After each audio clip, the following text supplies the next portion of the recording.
High definition news for Friday, August 26th, 2016. I'm Jeff Kaufman. I will build a great wall on our southern border, and I will have Mexico pay for that wall. Mark my words.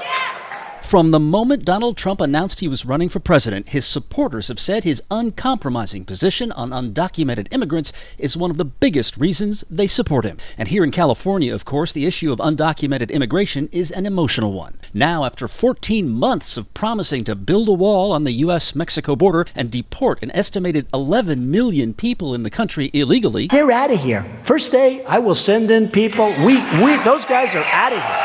Trump has been taking baby steps away from his hardline position. Monday on Fox News Channel, he said the 11 million undocumented would not be booted out all at once. First thing we're going to do, if and when I win, is we're going to get rid of all of the bad ones. As far as everybody else, we're going to go through the process. Many of Trump's die-hard supporters believe that undocumented immigrants take jobs away from American citizens. High Definition News has reported on study after study that shows the American economy is both dependent on and strengthened by the presence of those undocumented workers. They spend money, contribute to consumer demand, pay sales and other taxes. By moving away from his hardline position on immigration, Trump risks losing the support of voters who flock to him because of that issue. Listen to the reaction of the audience at a live town hall sponsored by Fox News Channel Wednesday night when Trump tried to explain his shifting view on what to do about undocumented immigrants who've been in the U.S. for many years. They'll pay back taxes.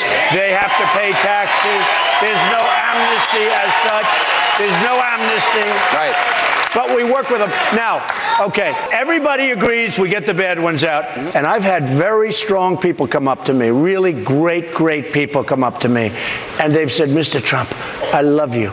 But to take a person that's been here for 15 or 20 years and throw them and the family out, it's so tough, Mr. Trump. I mean, I have it all the time. It's a very hard thing. Finally, Trump gave up and just took a straw poll. What should my position be? So now we have the person, 20 years, been an upstanding person. The family's great. Everyone's great. Do we throw them out or do we work with them and try and do something? Okay, ready? Well, ready? how many say Number one, work with Number them? one, we'll say throw out. Number two, we work with them. Ready? Number one. Number two. Trump has 73 days, 14 hours, and 58 minutes to convince his supporters to follow him to his new, more centrist position. Many Hillary Clinton and especially Bernie Sanders supporters would argue that even after modifying his build a wall and deport the undocumented proposals, Trump is far from a centrist. And that's exactly the point Clinton tried to make in a speech yesterday in Reno, in which she tried to redefine Trump as the Pied Piper of an extreme and dangerous version of conservatism. He says he wants to make America great again, but more and more it seems as though his real message seems to be make America hate again. And she echoed the complaints of establishment Republicans throughout the primary campaign. This is not conservatism as we have known it. This is not republicanism as we have known it. This is a moment of reckoning for every Republican dismayed that the party of Lincoln has become the party of Trump. She accused Trump of buying into racially tinged conspiracy theories and attacked the new management of his campaign, mainly Steve Bannon, former editor of the right-wing website Breitbart.com.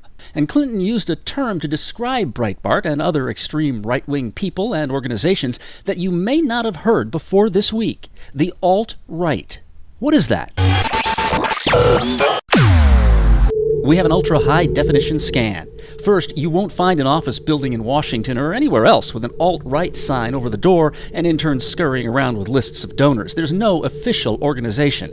It's a loose collection of far-right ideologies and organizations that believe that mainstream Republicans have sold out to liberals, minorities, multiculturalists, corporations, globalists, secularists.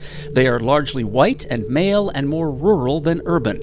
Remember, she has an axe to grind. But here's Hillary Clinton yesterday reading a sample of headlines from Breitbart.com. Birth control makes women unattractive and crazy. Would you rather your child had feminism or cancer? Gabby Giffords, the gun control movement's human shield.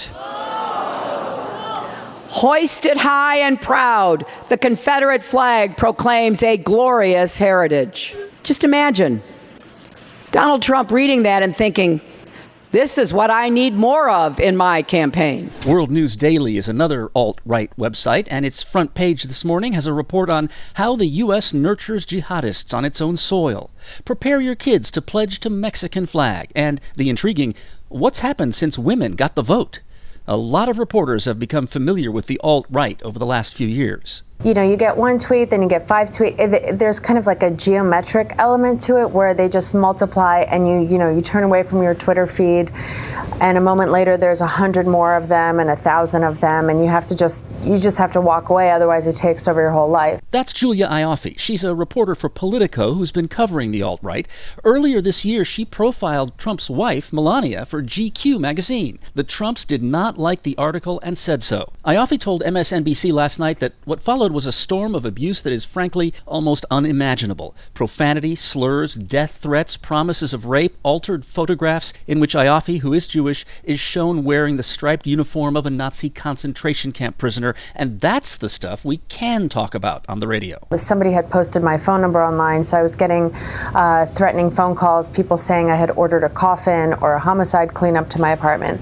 So at that point, it had kind of crossed into the realm of the more real than just somebody maybe sitting in their mother's basement. Ioffe's case became a cause celeb inside the worlds of politics and media, and so a few days ago, CNN's Wolf Blitzer asked Donald Trump about the alt-right. Some of your supporters have viciously attacked this woman, Julia Ioffe, with anti-Semitic attacks, death threats. These people get so angry.